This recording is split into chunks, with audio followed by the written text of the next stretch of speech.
Hello दोस्तों, मैं दीपक कुमार। जैसा कि आप सभी जानते हैं कि अभी 10वीं कक्षा का एग्ज़ाम हो रहा है। इसमें से गणित विषय का 16 अप्रैल में एग्ज़ाम है। इसमें से 80 अंक का एग्ज़ाम होने वाला है। 40 नंबर का ऑब्जेक्टिव और 40 नंबर का सब्जेक्टिव का एग्ज़ाम होने वाला है, यानी कि कुल मिलाकर 80 नंबर का। इसमें से आइए अभी हम लोग ऑब्जेक्टिव्स के उन इम्पोर्टेंट क्वेश्चन को अभी हल करेंगे जो अभी आपके एग्जाम में आने ही वाले हैं। मुझे आशा है कि आप इन क्वेश्चंस को हल करके एग्जाम में अधिक से अधिक नंबर हासिल होगा आपको।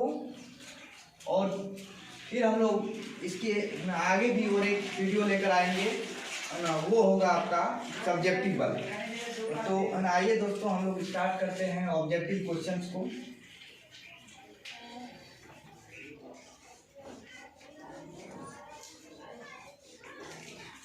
इसमें से क्वेश्चन नंबर 1 में आपका है आवाज गुणनखंड निकालना है। उसमें आपका वहाँ पर ऑप्शन रहेगा दिया हुआ, इनमें से एक ही क्वेश्चन का वहाँ आपको आवाज गुणनखंड निकालना है। अभी मान लीजिए हम लोग 120 का निकालते हैं। आइए देखते हैं हम लोग 120 का आभाज्य गुणनखंड कितना होता है। देखिए 2 से इसको देते हैं, डिवाइड करते हैं।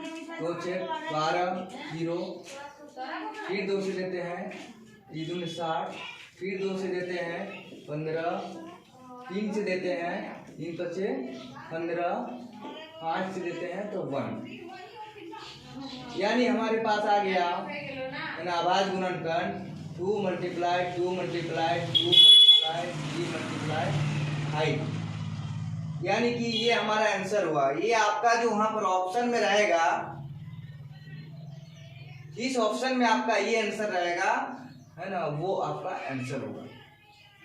इसी प्रकार से मान लीजिए हम लोग इसका निकालते हैं 156 का।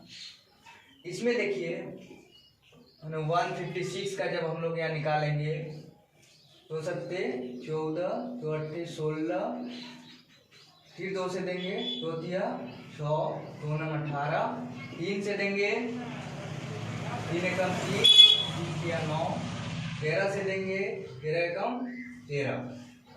अब देखिए इसमें हमारे पास आ जाता है 2 गुने 2 गुने 3 गुने 13। ये हो जाता है आंसर। यानी कि आपके वहां पर ऑप्शन में, इस ऑप्शन में आपका ये आंसर रहेगा, वो आपका आंसर होगा।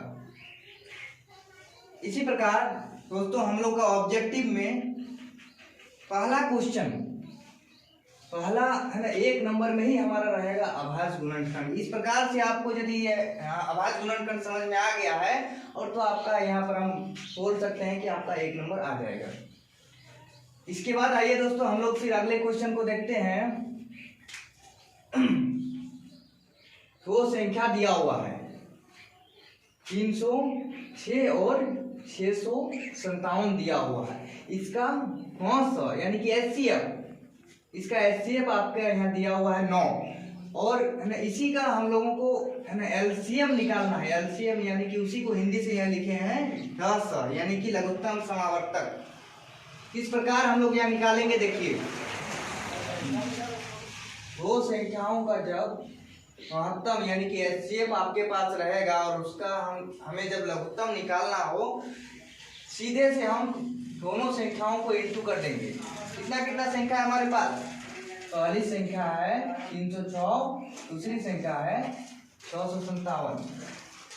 306 गुना 657, और इसका एचसीएफ कितना दिया हुआ है 9, एचसीएफ 9 दिया है।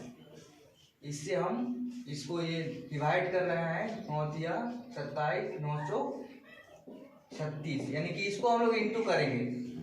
इसको हम लोग इंटू करेंगे, इसमें जितना इंटू में आएगा है ना वो हमारा है ना एलसीएम होगा। और तो इसको आप है ना इंटू कीजिएगा तो हमारा एलसीएम आएगा 22, 33 और 8। जिस ऑप्शन में आपका रहेगा इतना, वो आपका आंसर होगा। इसी प्रकार से देखिए इसी तरह मिलता जुलता आपके मॉडल सेट में ही अगले सेट में आपका है दिया हुआ, ये आपका तीसरा सेट में दिया हुआ है। इस क्वेश्चन को देखिए हम लोग हल कर रहे हैं, बिल्कुल आपका उसी प्रकार का क्वेश्चन है ये, है ना। इसमें भी आपका यहाँ एचसीएफ है दिया हुआ, एलसीएम निकालना है। तो आइए दोस्तों हम लोग इसको देखते हैं कि है ना, इसमें भी हमें यहाँ एलसीएम निकालना है। एलसीएम यानी कि लस निकालना है। कितनी कितनी संख्याओं का है? 96 और 404।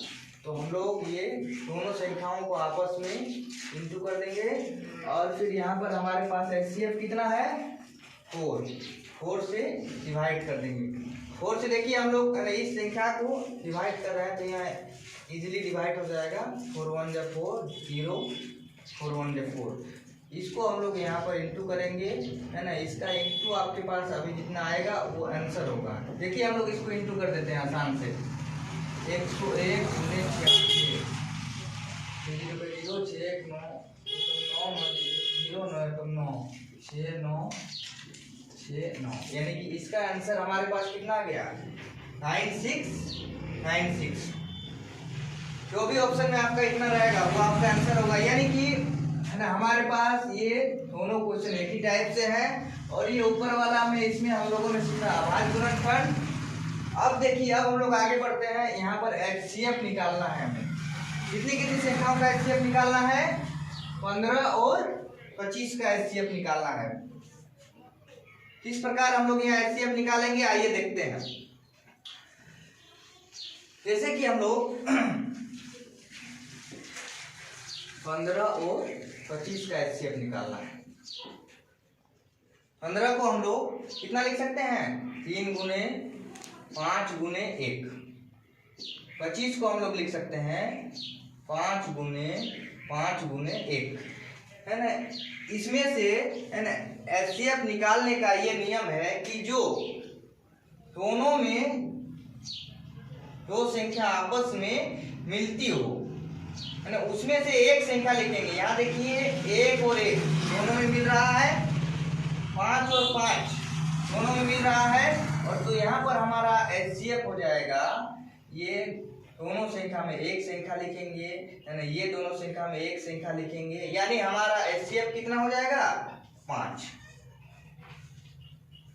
इसी प्रकार आपका अगले सेट में और एक क्वेश्चन दिया हुआ है, एचसीएफ ही निकालना है ना। उसमें से आपका है 45 और 160, ठीक है। तो है ना, आइए हम लोग इसका अभाज्य गुणनखंड कितना लिख सकते हैं देखते हैं। 15 3 बचे 15 5 1, यानी कि इसको हम लोग लिख सकते हैं 3 गुने 3 गुने 5 गुने 1। और अब देखते हैं हम लोग 160 का कितना लिख सकते हैं? 160 का हाफ हो गया 80, फिर इसको करेंगे 40, फिर इसको करेंगे 20, फिर करेंगे 10, फिर 2 से करेंगे 5, फिर 5.5, यानी कि हमारे पास आ गया 1 2 3 4 5। तो हमारे पास कितना आ गया? मल्टीपल में 5 आ गया और लास्ट में आया 5, उसके बाद 1। यानी कि इसमें से हम लोग आइए देखते हैं इसमें से हम लोग की क्या क्या संख्या आपस में मिल रहा है। दोनों में से जो मिलेगा उसमें से एक लिखना है। और तो फिर यहाँ पर देखिए, यहाँ पर हमारा मिल रहा है 5, फिर यहाँ पर 1 मिल रहा है, और तो इसका हमारा एचसीएफ हो जाएगा। ये संख्या जो मिल रहा है इसमें से हम यहाँ एक संख्या लिखेंगे, और ये जो 1 1 मिल रहा है उसमें से एक लिखेंगे 5 गुने 1, यानी कि इसका भी एचसीएफ हमारे पास हुआ कितना? 5। तो फिर आइए हम लोग यहाँ पर एचसीएफ इस प्रकार से निकाल लेंगे। एचसीएफ निकालने के लिए एक क्वेश्चन रहेगा। इसके बाद हम लोग देखिए आगे बढ़ते हैं। आगे बढ़ के हम लोग यहाँ पर देखते हैं कि द्विघात बहुपद होगा किसके? शून्यकों का योग √2 और गुणनफल 1/3 है। यानी कि हम लोग यहाँ पर क्या करना है? इसमें से हम लोगों को यहाँ पर करना क्या है कि इसका बहुपद निकालना है। शून्यकों का योग हमारे पास दिया हुआ है, गुणनफल भी दिया हुआ है। किस प्रकार निकालेंगे हम, आइए देखते हैं। ये जब हमें बहुपद निकालना होगा तो हम लोग इस फॉर्मूला से निकालेंगे, x square minus alpha plus beta into x plus alpha into beta equal to 0। इसमें से यहाँ पर जो लिखा हुआ है शून्यकों का योग, यानी कि इसको हम लोग बोलते हैं अल्फा प्लस बीटा। इसके बाद देखिए आगे लिखा हुआ है गुणनफल, इसको हम लोग बोलेंगे अल्फा इंटू बीटा। यानी कि हम लोग देखिए यहाँ पर हमारे पास अल्फा प्लस बीटा का भी मान दिया हुआ है और फिर हमारे यहाँ अल्फा इंटू बीटा का भी मान है। और तो आइए हम लोग आगे बढ़ते हैं। एक्स स्क्वायर का एक्स स्क्वायर लिख दिए, अल्फा प्लस बीटा का मान है हमारे पास √2, फिर एक्स का एक्स लिख दिए। अब है अल्फा इंटू बीटा। अब देखिए अल्फा इंटू बीटा का है वैल्यू दिया हुआ 1/3 इक्वल टू 0। अब हम यहाँ पर एलसीएम ले लेंगे, एलसीएम ले लेंगे तो ये जो एलसीएम आया हमारे पास 3 जो आया, इससे ये वाला आगे वाला भी मल्टीप्लाई हो जाएगा और ये भी मल्टीप्लाई हो जाएगा। और तब जब ये मल्टीप्लाई होगा 3x² और ये मल्टीप्लाई होगा 3√2x प्लस 3/3 यानी कि 1 आ जाएगा। तो 1 × 1 यानी कि 1 ही होगा। और फिर इधर कितना है 0। अब फिर इसके यहाँ नीचे में कुछ नहीं है तो 1 लिख सकते हैं। इसके बाद देखिए क्रॉस मल्टीप्लाई कर देंगे, ये जो इक्वेशन यहाँ पर है इसको 1 से मल्टीप्लाई करेंगे तो इतना का इतना ही होगा, मतलब 1 से मल्टीप्लाई होगा तो इतना ही हुआ। उसके बाद जब इधर मल्टीप्लाई होगा आपका 0 × 3 तो ये आपका कितना हो जाएगा 0। यानी कि हमारा आंसर आया कितना, बहुपद हमारे पास आया 3x² माइनस 3√2x प्लस 1। इस तरह से हम लोग दोस्तों ये हमारा बहुपद निकालने का आएगा। यदि हमारे पास यहाँ पर शून्यकों का योग और गुणनफल रहेगा तो हम लोग उसमें आसानी से इस फॉर्मूला के मदद से हम लोग जो है बहुपद निकाल सकते हैं, है ना। इसके बाद हम लोग देखिए, है ना, अगले क्वेश्चन में आते हैं। अगला क्वेश्चन हमारे पास यहाँ पर है क्या, ax² plus bx plus c के शून्यक, है ना, अल्फा और बीटा हो तो अल्फा प्लस बीटा का मान होगा। तो है ना, इसमें से देखिए ये हमारा क्वेश्चन जो है बहुत ही, है ना, अच्छा क्वेश्चन है और, है ना, आसान भी क्वेश्चन है। इसमें से हम लोग देखिए हम लोग याद रखेंगे कि, है ना, अल्फा प्लस बीटा यदि होगा तो इसका होगा शून्यक होगा -b/a और यदि अल्फा इंटू बीटा होगा तो इसका होगा g/a। यानी कि हम लोग यहाँ पर ये दोनों ही याद रख लेंगे तो हमारे पास ये भी आए या ये वाला आए, दोनों में से एक हम लोग आसानी से हल कर सकते हैं। इसमें से देखिए, है ना, इसके बाद हमारे पास है कितना x + y = 9 और x - y = 1 का हल है। यानी कि इस समीकरण को हम लोगों को हल करना है और इसमें से x और y का वैल्यू निकालना है।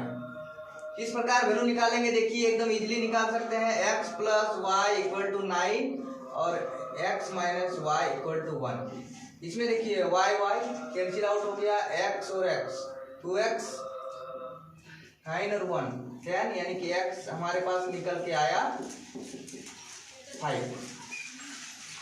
तो फिर देखिए ऊपर वाले इक्वेशन में यहाँ है दिया हुआ और कि x + y = कितना है 9, यानी कि x हमारे पास आ गया है 5, यानी कि y कितना हो जाएगा 4, यानी कि हमारा आंसर निकल कर आया कितना 5 और 4। फिर देखिए हम लोग यहाँ से आगे बढ़ते हैं, 8 नंबर क्वेश्चन में आते हैं। इसमें देखिए आपका 8 नंबर में भी आपका बहुपद से ही है, द्विघात बहुपद का ही क्वेश्चन है। ax² plus bx plus c = 0 इतना का वास्तविक मूल होंगे, क्या होगा वास्तविक मूल ना, इसका दोस्तों वास्तविक मूल